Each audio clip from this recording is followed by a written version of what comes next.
Let's get the party started. Hello, everybody. My name is John Hyatt. I'm one of the volunteers here at Untitled Chapter. Who has not been here before? Wow, look at this. That is great. We're so glad to have you here. Little Thompson Observatory. Hey, tonight we've got a great talk. Some of you may have seen this before for the last couple of years. Our guest speaker tonight, John Ensworth, is, I'll read this to make sure I got it right here, Senior Science Education Specialist at the Institute for Global Environmental Strategies, which is basically it's NASA. It has to do with education. It goes through John Ensworth. We're very fortunate to have him on our board as one of our volunteers. He has this wonderful talk tonight about the star of wonder, the star of light. Without further ado, ladies and gentlemen, John Ensworth. See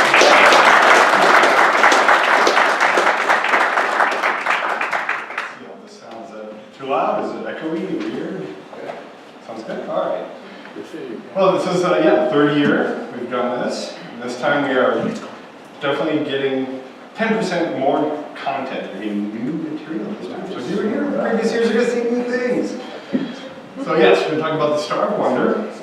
This is based on a planetarium program that is still running in planetariums like Oklahoma City and around the nation, but it's been beefed up a little bit. You can do a little more detail with a crowd like you. If you have any questions, please just throw your hand up and ask. Stop anytime. It's not a very long presentation, so we have time for questions at any time.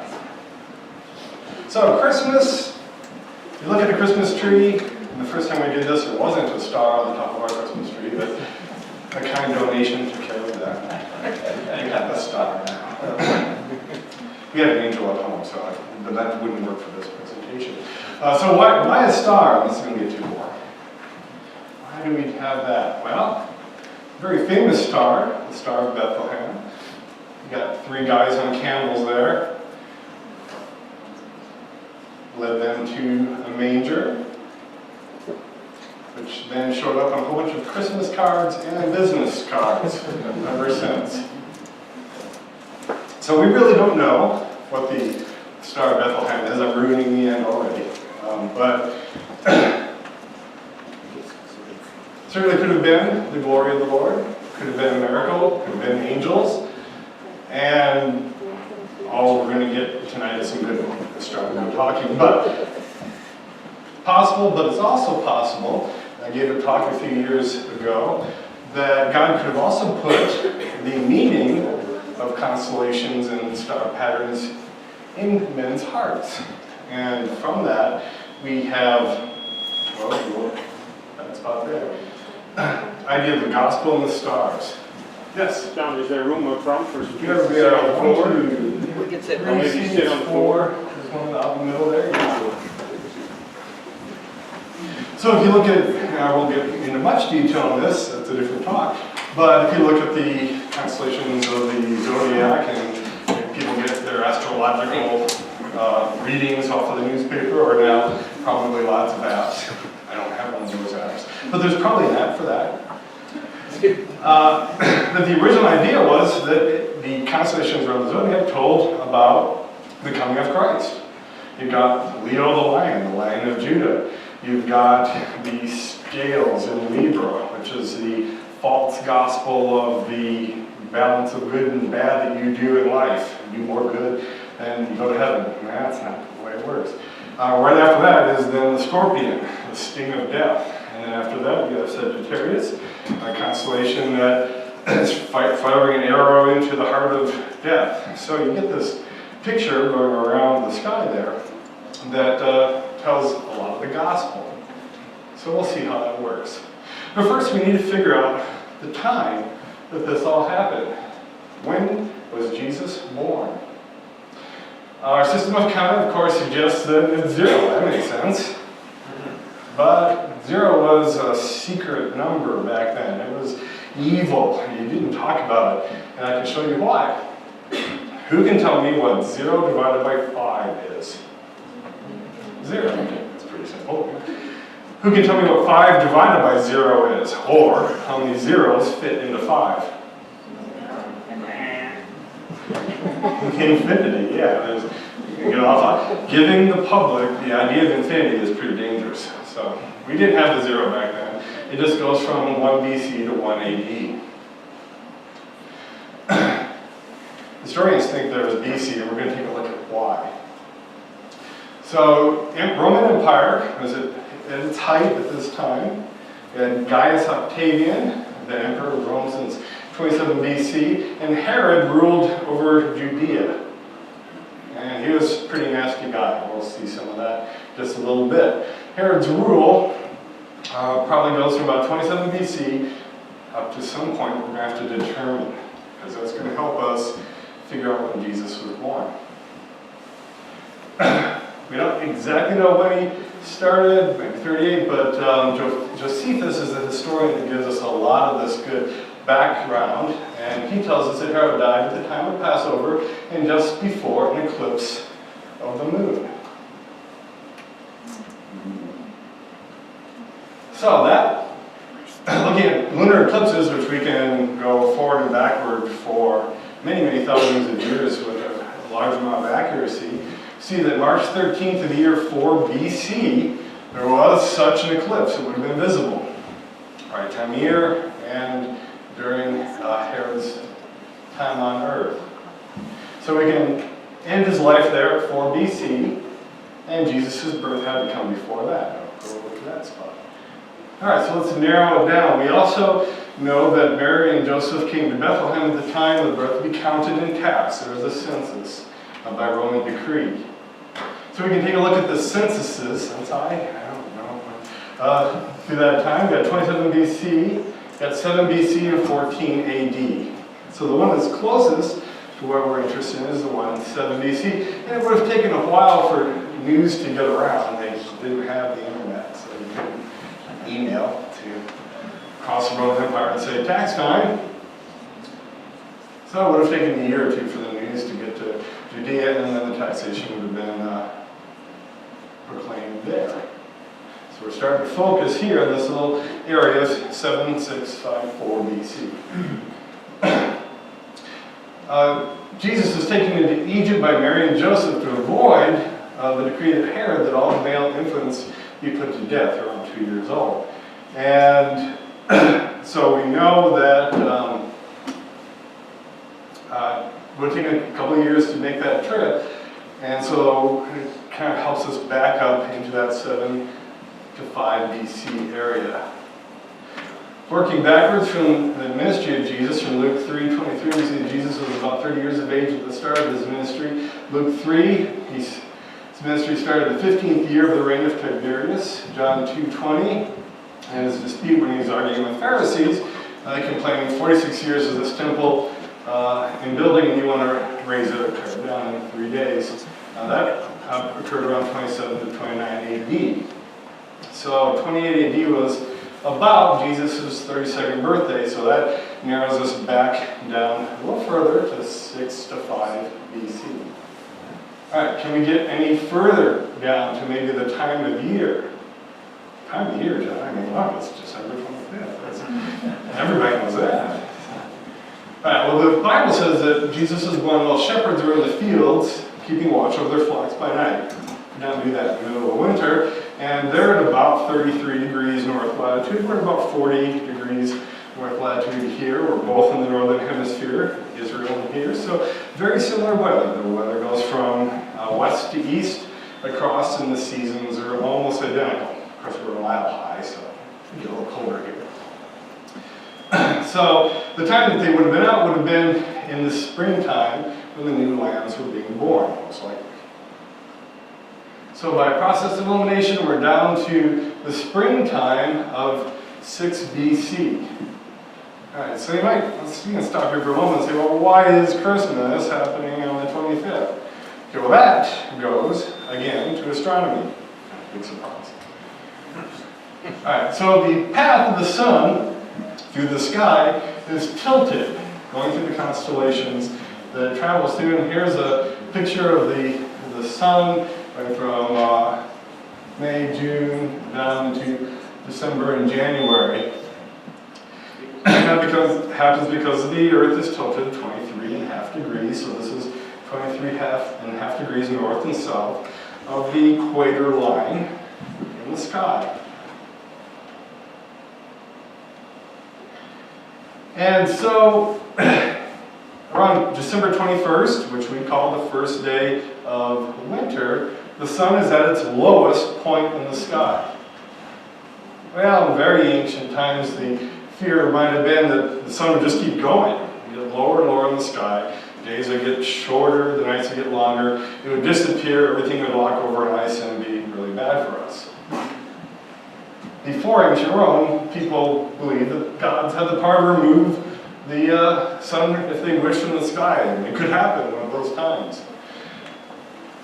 By the 25th of December, using the best observational methods available at the time, which is an eyeball in a tube, and a distant rock and things like that, the first evidence that you knew for sure that the sun was finally heading back to the north came about the 25th of December. So the Romans knew that they weren't going to lose the sun every day, but they had an opportunity to have a good party. So we had the Saturnalia, crazy celebration, and Christians at this time were in danger of their lives often. And so if you're going to celebrate the birth of Christ, maybe it would be good to do that during the Saturnalia. So that was just adopted as December 25th. Okay, going back to the nature of the star then. So if God built meaning into the heavens, if the heavens proclaim the glory of the Lord, and prepared an event that would lead someone to the birth of Jesus, what might it have been? Okay, well, let's take a look at what star meant. I mean, now we are all sophisticated with our planets and stars and nebulae and galaxies, but it was only a century ago that we didn't even know what a galaxy was. Some old textbooks will still show the Andromeda Nebula, rather than the Andromeda Galaxy. So we're still figuring things out, even in modern time. But back then, a star was a much broader term. It was something of interest happening in the sky. It didn't have to be just one little twinkling spot of light up there. So we know that there are fixed stars, and those stars made constellations like on the constellation wall over there. We can put glue on the back of a dot of paper and jam it to the wall, and it stays there for a long time, unless you go pick at it. Don't go pick at it. But there were also falling stars and bearded stars, new stars and wandering stars. So perhaps the secret of the Star of Bethlehem is there. So falling stars are, we call them now meteors, or shooting stars is another common name. And what they are little bits of sand, little specks of dust flying through space very fast, 70 miles a second, 50 miles a second. The Earth is going very, very fast around the sun, and when the Earth's atmosphere and these little fast-moving grains of sand hit the atmosphere, they burn up due to friction. Can you do that real quick? This will probably feel good tonight, so put your hands together. I'm not trying to get applause. This is an experiment. All right, rub your hands together. Okay, feel that warmth? Okay, I'm going to stop now. That's friction. That's just a little friction.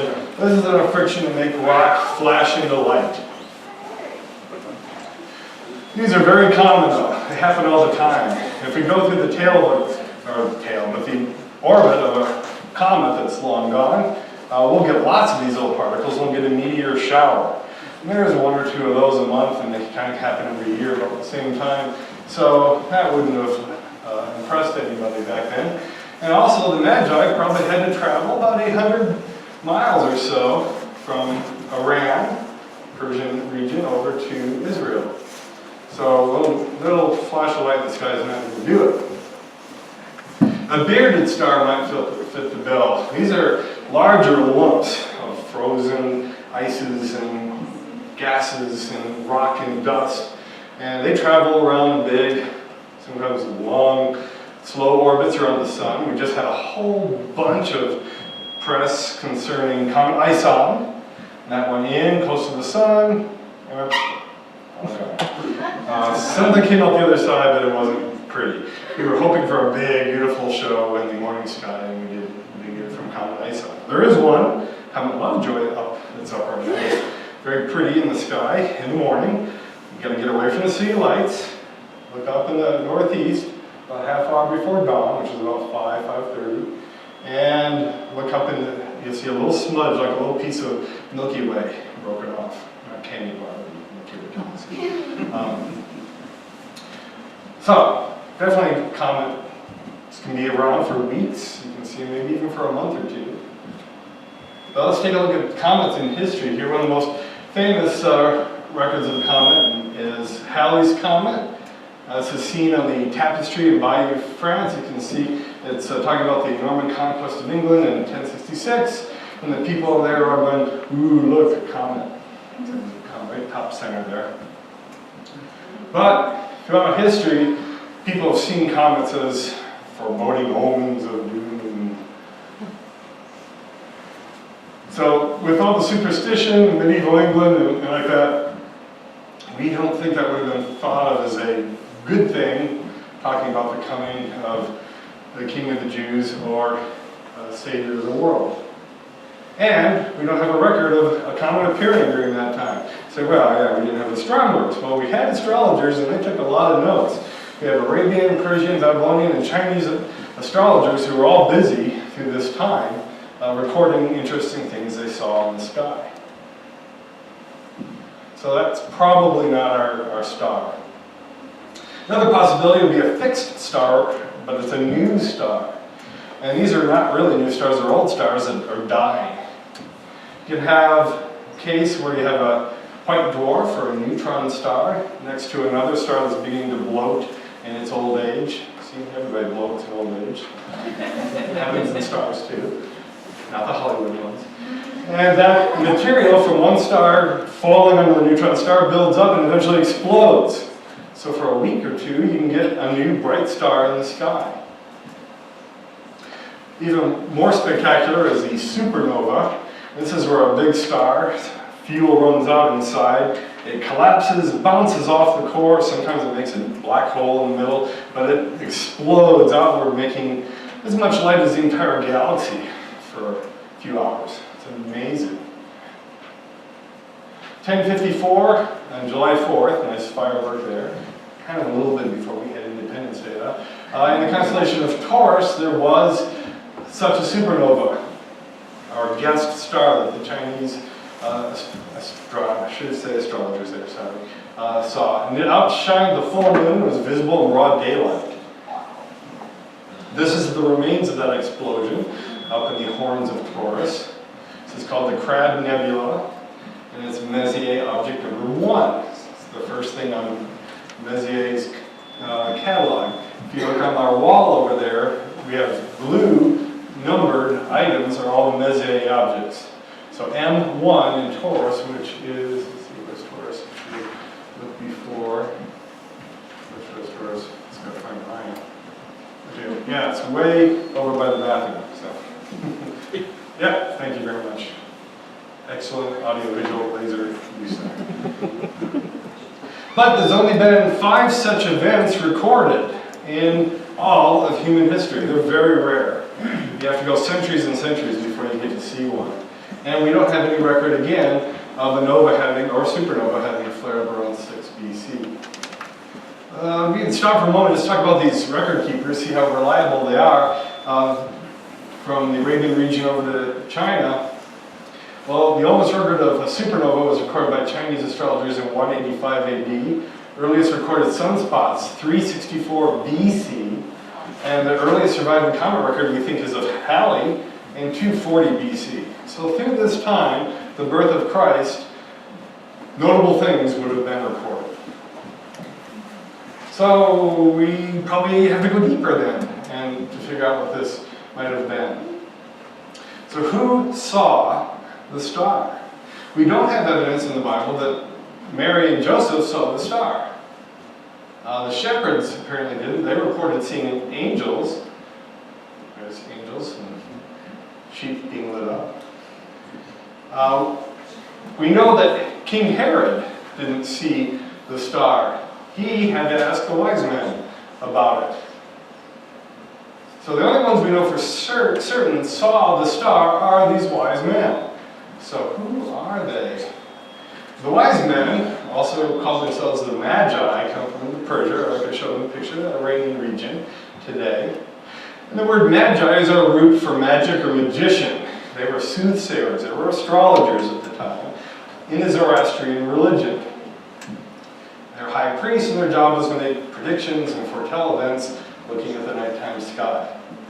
Just as a little aside here, we think there were three kings, or three magi, or three wise men. But that's really just based on the three gifts they brought, and Christmas songs, and Christmas cards. So it's not really a strong case. We don't know how many there were.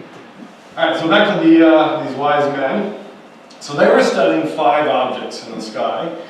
They didn't know about Uranus or Neptune. They didn't know about Pluto. But I guess they were more right than us because we used to call Pluto a planet. But anyways, Pluto's off the list. Bring it back. Bring back Pluto. Okay. We need to sell bring back Pluto t-shirts. That's what I'm saying. That's good. The Little Township's Observatory, bring back Pluto. All right. So these people of ancient times looked at these 5 wandering stars. They looked like stars. They didn't twinkle as much. They were a little more colorful. They're pretty bright. You can see at least 1 or 2 of them tonight in the telescope when I'm done. Jupiter's over in the east right now. They saw these planets as signs moved by the gods, and their movement could foretell the future. Now Jupiter, one of the ones that we're going to look at in detail, goes around the sun in 12 Earth years. Saturn goes around every 30 years. So they're going to pass each other. That happens about every 20 years. So that sets the stage for the possible explanation for the star. So if the Star of Bethlehem was not a supernatural miracle, which it sure could have been, but a miracle in creation, then there might be an astronomical, astrological possibility here. These Magi were Zoroastrian priests, astrologers, and sorcerers. And since there were prophecies back at that time that there was a king of Israel that's coming, like in Numbers 24, a star will come out of Jacob, a scepter will rise out of Israel. They might have been looking for something here. Looking at John Gill's commentary, looking at this, he says you can actually render this as when a star steers its course unto Jacob, then a scepter bearer shall rise up unto Israel. And that would be like an index finger pointing to the prophesied owner of the scepter. So you can get into lots of stuff there. Don't want to get that deep in. So the planets we're going to look at are Jupiter, which the Magi knew was the king of the planets. It was the brightest of the planets that went all the way around the sky. Venus can be brighter, but it hides down in the west or in the east in the morning. It doesn't dominate the sky like Jupiter does. Saturn is the harvester or the reaper, also linked with Kronos and other religions. So the time has come for the king. And Pisces was known to the Zoroastrian priests as the house of the Hebrew. So that kind of spells it out there. So this is what it said, the king of the Hebrews is arriving at the dawn of the age of Pisces. Pisces is where our age is right now. We're in the age of Pisces. All that means is that's where the sun is on the first day of spring. It's the beginning of our coordinate system in the sky. After Pisces, in about 400 years, that point will drift, because the Earth is wobbling, into the constellation of Aquarius. So for those who maybe don't like the current age, we got the song, "This is the dawning of the age of Aquarius." So, yeah, that's kind of rooting for the next age. Right? I don't think you want that. But anyways, here's Jupiter and Saturn doing a loop in the sky. And they do a loop in the sky for the same reason that you can see semi-trucks go backwards on the interstate. Well, that's not safe.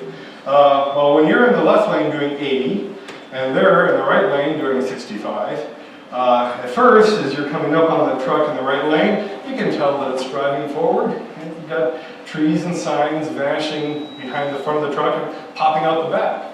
But as you catch up with the truck and pass it, it looks like it's going backwards out your window.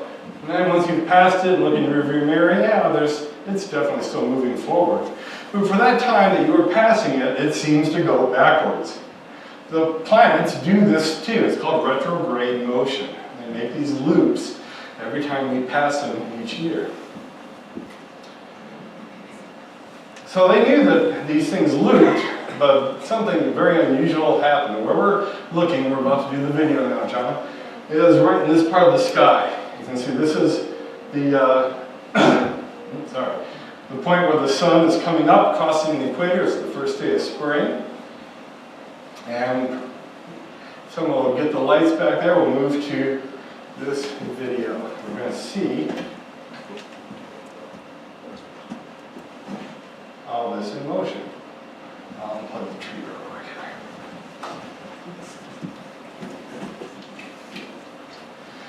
So there's the sun over on the vernal equinox. First day of spring. There's Pisces is this little circle coming down to a little angle here and up through the sun. Here's Saturn, and here's Jupiter, close to the center. Now they wouldn't have known about Uranus or cared much about Mercury because they would have been close to the sun at this point. You can see the sun start moving to the right, and we're going to go through a whole year from 7 to 6 BC. You can see the moon flying through in really quick flicks. That's once a month, once every 28 days. And here we go. So here's Jupiter, Saturn just passed for the first time. Here comes Saturn passing for a second time. Here comes Saturn passing for a third time. Very close to each other. Here comes Mars. Here comes the sun. So we'll do this again here. It's going to keep playing, John, don't worry.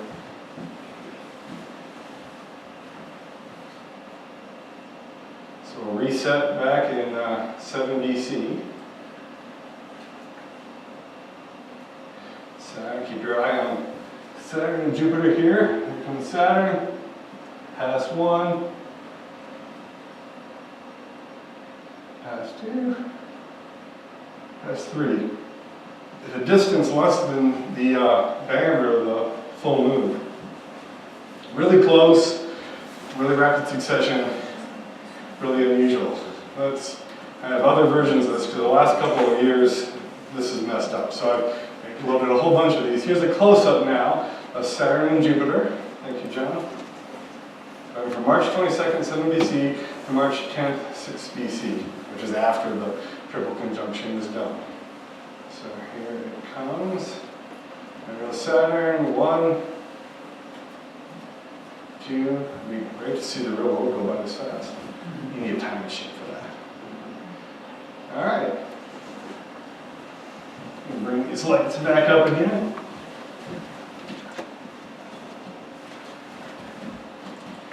John, how often does that type of triple pass happen again? Excellent question. And that's what this slide is. Okay, great, thank you. Perfect. I paid him. So these configurations, these conjunctions of two things passing each other would have been called a star. And they are rare. They happen on average every about 450 years.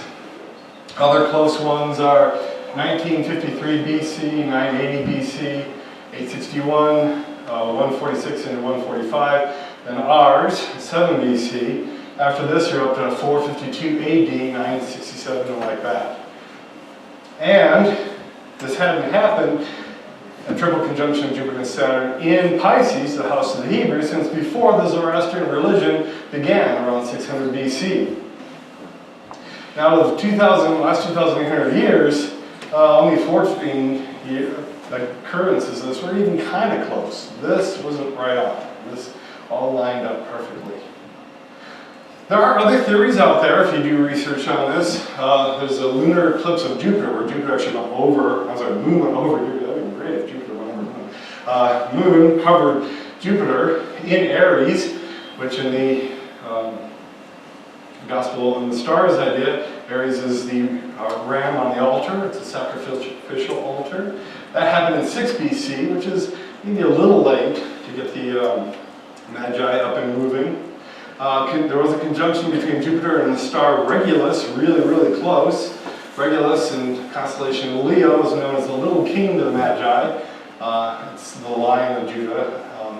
And 9 months later, there's a conjunction with Venus. Venus is a female goddess or god, or could be loosely linked to the Virgin Mary, but it's at 302 BC, and that's really getting too late now for all these other events that have happened.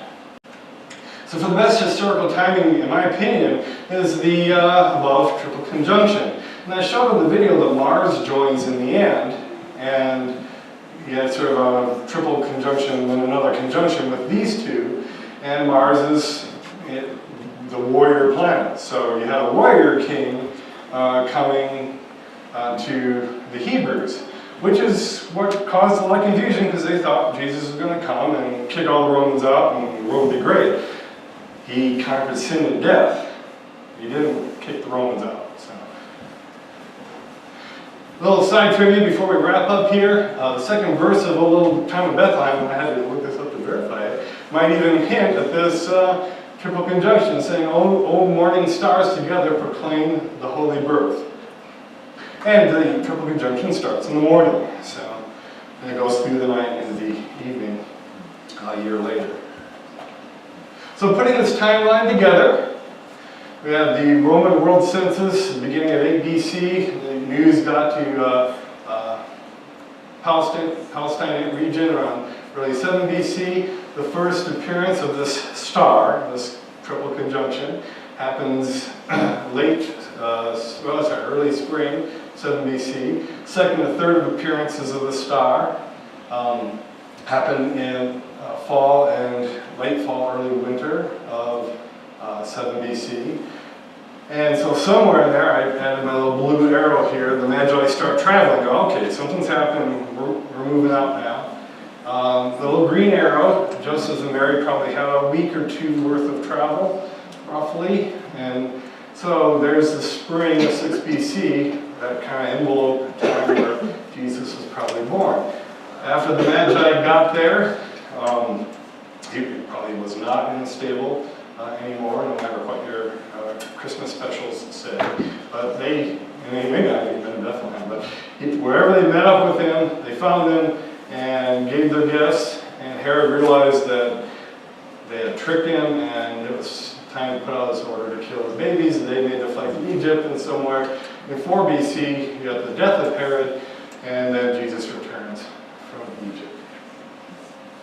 So how amazing is it for God to put planets into motion, to be in the right place at the right time to bring these Magi? Well, you think, all right, just put all the planets in the right spot and hit start. Well, the world is not linear. That's why weather forecasts are so hard. You can go maybe out 10 or 15 days. In the distant future, we may get 15, 20 days, kind of. But errors, tiny little errors, build up in the world, the messy, complex world, in a way that eventually makes prediction impossible. And when you start getting 2, 3, 4, well, 2 planets are okay, but if you start getting 3, 4, 5 planets in the sun and all these things interacting over long spans of time, the errors build up until you can't predict what a solar system is going to look like in the future. And so we have thousands, hundreds of thousands of objects, so just over a matter of maybe a few thousand years, tens of thousands of years, it becomes impossible to predict what the planets are going to do or have done. The best software you can buy, put on your home computer, is only going to take you a few thousand years in either direction before they realize we're not really probably telling them anything useful anymore. So it could have been a miraculous star, absolutely. And then I just slipped some science in on you around Christmas time. Or it could have been a miracle of God putting the heavens into motion in a way that humankind could never even predict. Writing that meaning on their hearts. But it led the Magi to Jesus, who was born in the manger. Merry Christmas, everyone. Any questions?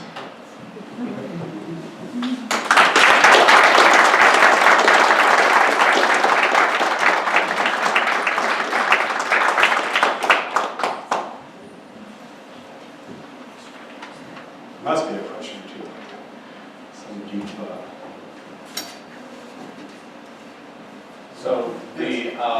the fact that the conjunction occurred in the astrological sign that they saw as the sign of the Hebrews, that's what led them to Israel? Okay. They already knew something was going to come, and that triggered them like, oh, hey, this is time.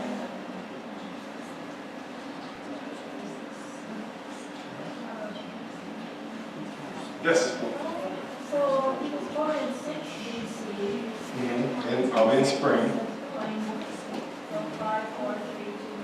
So when we get to 0 BC. There was no zero, so just went 1 to 1. So then how do we get 80 from 6 BC? That all comes from when the Gregorian calendar was put together and their best shot at when that all happened.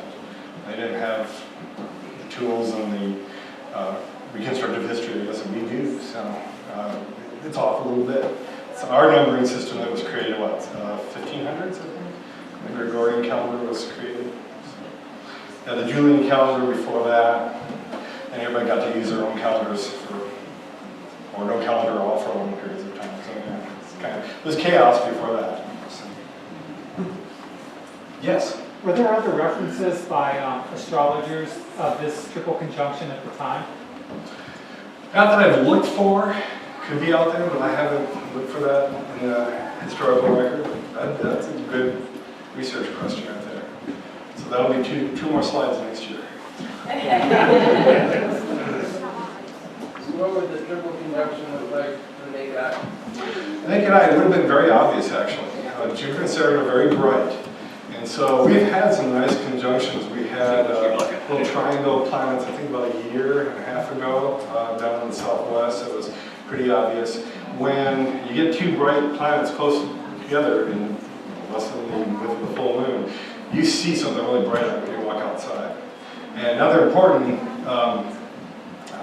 aspect of all this is we live in a world of street lights, front porch lights, car lights, billboard lights, and decorative building lights that just point upward. They just kind of fuzz out the sky. Berthoud is in a fairly dark location compared to everything else up and down the Front Range. But when you go out camping or go way out in the plains and look out, it's like there's a darkness below you and there's stars. It's very obvious. So that would be, without TV or a Wii, at night, that's what you see. That and a campfire or torch. And so, yeah, it was a very big part of people's lives was seeing what was up in the sky at night. Two bright planets getting really close and doing this for a year would have been very obvious.